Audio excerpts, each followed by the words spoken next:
Ikinadismaya ng ilang residente sa isang barangay sa Cebu City ang pagkasira ng dalawang flood control projects sa kanilang lugar. Isa sa mga nasirang proyekto ngayong taon lang natapos. Live mula sa Cebu City, may unang balita si Alan Domingo ng GMA Regional TV. Susan, dalawang proyekto ng Department of Public Works and Highways sa isang barangay sa Cebu City ang nasira.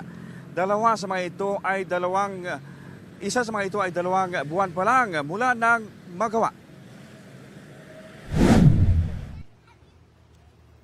Personal na in-inspeksyon kahapon ni Cebu City Mayor Nestor Archival ang 70 million pesos na flood control project sa Barangay Budlaan.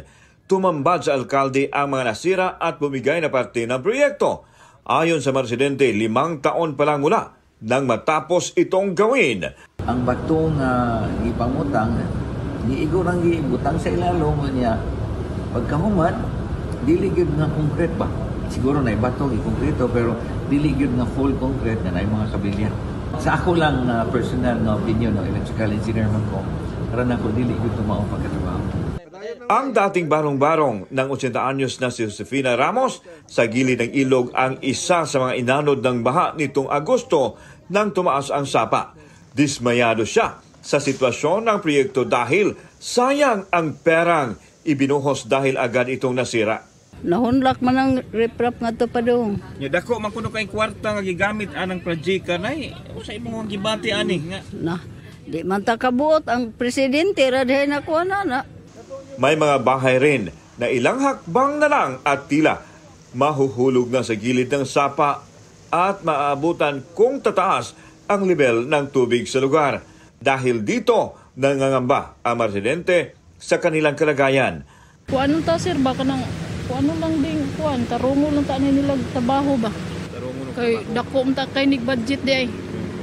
Ayon sa punong barangay, may 400 na pamilya ang apektado ngayon, lalo pag umapaw ang nasabing sapa.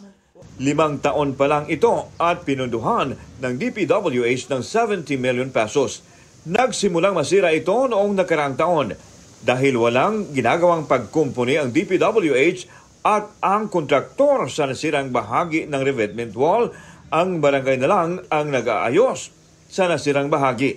Gikan gina sa DPWH, niari na sila sa barangay, kaya niya na sila nga naa sila budget nga para riprap sa sapa. Daghan maming mga barangay nga ilahang gimuag project ingon anak parehaan na. Sa Barangay Budlaan din, ilang buwan lang nang matapos gawin ang riprap nang bumigay ang parte ng proyekto. Ayon sa punong barangay, inilagay ang 5 million pesos na riprap project upang magsilbing proteksyon sa mga motorista upang maiwasang mahulog sa bangin. Sinimulan ang proyekto noong Enero ngayong taon at natapos pagkatapos ng 6 na buwan na siyang target completion date ng proyekto. Ngunit 2 buwan pa lang matapos makumpleto, may parte ng gumuho. Dagdag ng punong barangay na bago pa man sinimulan ng proyekto, nag-courtesy call sa kanyang tanggapan sa barangay ang DPWH, ngunit nang matapos na ang proyekto, hindi na sila sinabihan.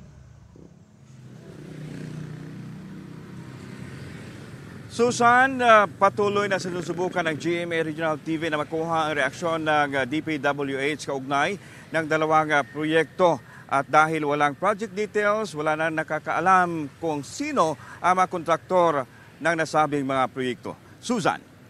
Maraming salamat, Alan Domingo ng GMA Regional TV. Gusto mo bang mauna sa mga balita? Mag-subscribe na sa GMA Integrated News sa YouTube at tumutok sa unang balita.